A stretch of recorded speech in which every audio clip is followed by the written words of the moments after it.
Our hair goes through a lot of changes as we age, so I'm going to be sharing some tips on how to get your hair as close as possible to its former glory.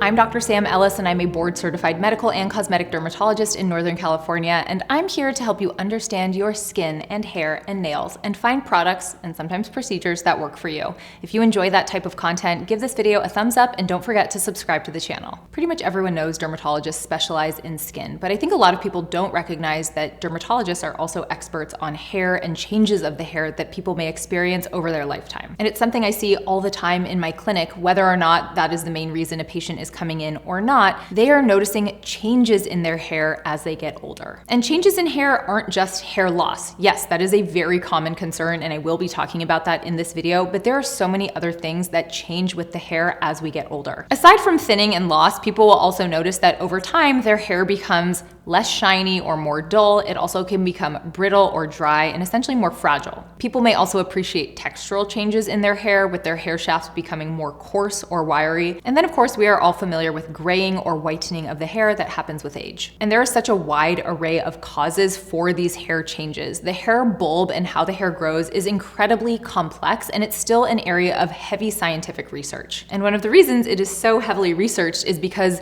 there is a huge cosmetic market for helping people grow more hair and to have healthier hair for a longer part of their life. What we do know is as people get older, the anagen phase or the growth phase of their hair tends to shorten. That basically means their hair is only growing for a certain amount of time before it sheds, and that amount of time shortens, so your ability to grow your hair longer as you get older goes down. Also, generally in younger individuals, when you shed a hair or go through something called the telogen phase, a new hair starts growing right away. But as we get older, we've seen that those hair follicles don't start sprouting a new hair as readily. Now, every hair that grows out of your head is covered in sebum, which is an oily substance that is produced by a gland that is attached to your hair follicle. And we also notice that as people get older, their sebum production goes down, and that can contribute to dry or brittle hair. What I found interesting is, although we want to attribute a lot of these hair changes to just time passing and people getting older, it seems that a lot of these changes are actually more attributable to hormone shifts that happen over time. So of course, as we know, women go through menopause, and menopause can have a huge impact on the health of the hair. Men also tend to lose testosterone as time goes on, and testosterone plays a role in hair health as well. Now, aside from hormone shifts and the intrinsic aging of the hair that happens over time, there are so many other things that can contribute to premature aging of the hair. UV radiation, for example, as well as cigarette smoking and high stress levels have all been shown to age the hair. Of course, there's always going to be a significant genetic component to how your hair ages. Graying of the hair is something that is mostly genetically predetermined, although I do have an entire video that goes in depth on graying hair and how you can treat it.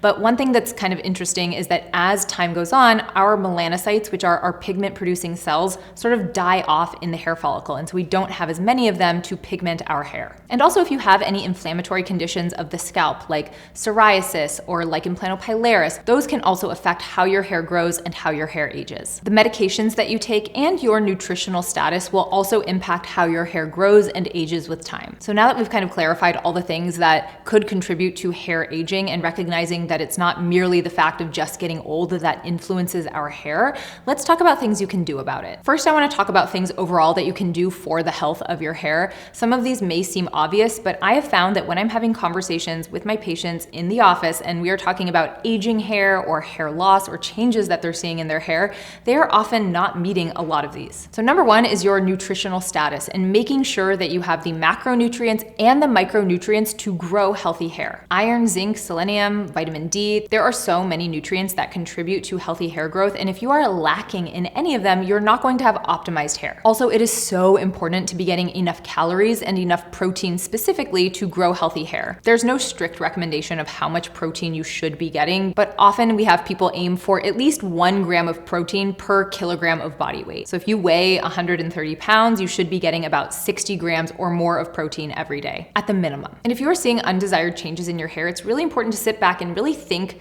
seriously and carefully about these things. So often I find that people are like, oh yeah, I have a healthy diet, but when they think about it, they're like, oh, but yesterday I was really stressed and I skipped lunch, or the last few weeks I just really haven't been keeping up with my nutrition. Nutrition is so important when it comes to your overall health and the health of your hair. Another thing that is easier said than done is stress management. I feel like a lot of people start to see aging changes in their hair kind of in their 30s, 40s, and 50s because you're sort of sitting in that sandwich generation where you are taking care of kids, but you also might be dealing with your parents. Also, there might be marital stress, work stress. There's just so much that tends to build up at that point in people's lives. Combine that with like a woman going through menopause, oh my gosh, your hair is screwed. So making sure that you are taking time for yourself, that you are being an active participant in your mental health journey is crucial. Again, these are things that feel obvious, but not enough people do them. Now, when it comes to specific hair loss and improving the density of your hair, I have so many YouTube videos dedicated to this, and I will link them in the description box. Things like topical minoxidil or Rogaine are incredibly helpful. You can also take oral minoxidil. There are also oral DHT blockers like finasteride and dutasteride that can be helpful. It's also thought that hormone replacement therapy, or HRT, also known as menopausal hormone therapy, can be helpful with hair growth because when we have declines in our estrogen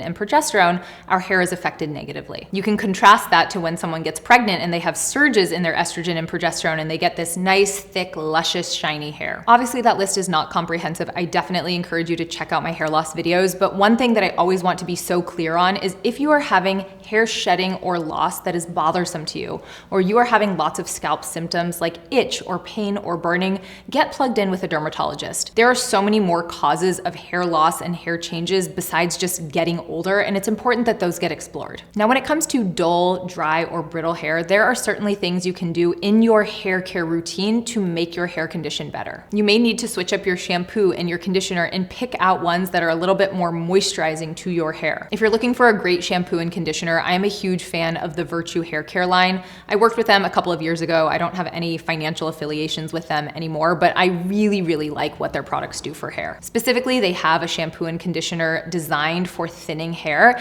and it works really well. They have proprietary keratin that they incorporate into their formulas, and that can help fortify your hair as it grows. Also, for a drugstore option, I find that Dove makes a very nice shampoo and conditioner that is incredibly nourishing for the hair, and whether or not your hair is aging, I really like their products. Aside from conditioning your hair, you may want to think about adding bond repair products to your hair care regimen as well. There are multiple different types of bonds that exist within our hair fiber that give it integrity. And as time goes on, with heat styling and environmental stressors, those bonds can become damaged and decrease the integrity and the appearance of the hair. And honestly, I'm pretty stoked that more brands are getting into the bond repair space.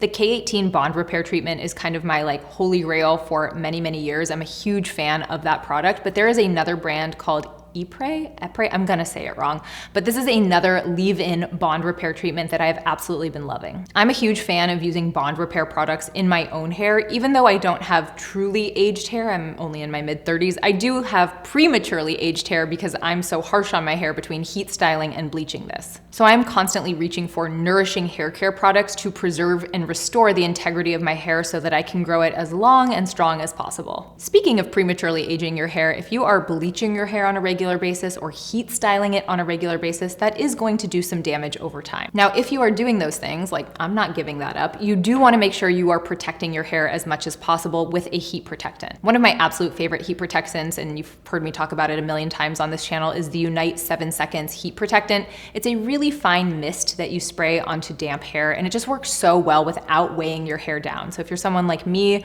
who has fine hair or has hair that gets greasy easily, using this is wonderful. Now, if you're thinking about improving the luster of your hair and you want it to be shinier, introducing hair oils into your hair care routine can be beneficial. I love the Virtue hair oil, especially if you have thinner, fine hair. I love the one by Oribe, also fantastic. Even plain coconut oil can be great for your hair. Now, with coconut oil, it's quite heavy, so it's not something you're probably gonna wanna put in your hair and just leave it and go out because it's not gonna look cute, I'll tell you right now.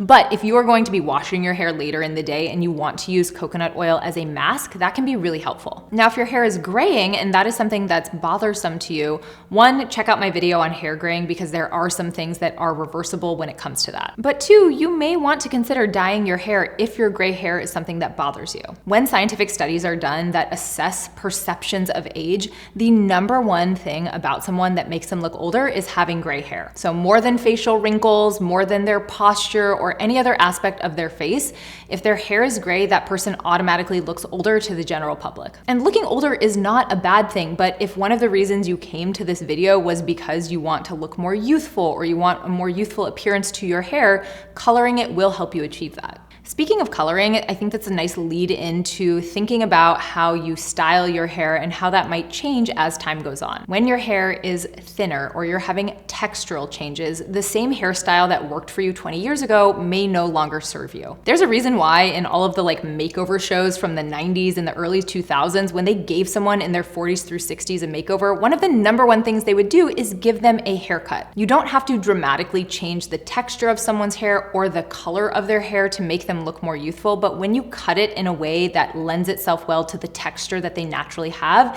it can be a lot more flattering. When you are transitioning to a phase of your life when your hair feels more aged, this is also a really nice time to have a conversation with your hairstylist. I know a lot of us go into our stylist and say, I want my hair to be this length and this cut and this color, but getting their professional opinion can be so beneficial. And lastly, I do want to put a little plug in for wigs. Even though we've gone over kind of all the things you can do for thinning hair, changes in texture, changes in color, some people inevitably will still continue to lose their hair or dislike the way their hair looks as they get older. And wigs can be incredibly transformative, and the wigs that they have available today for people are absolutely fantastic. I cannot tell you how many times I've gone into a patient's room and it's a woman in their 70s or 80s, and I'm like, wow, this woman looks so young. She is so with it.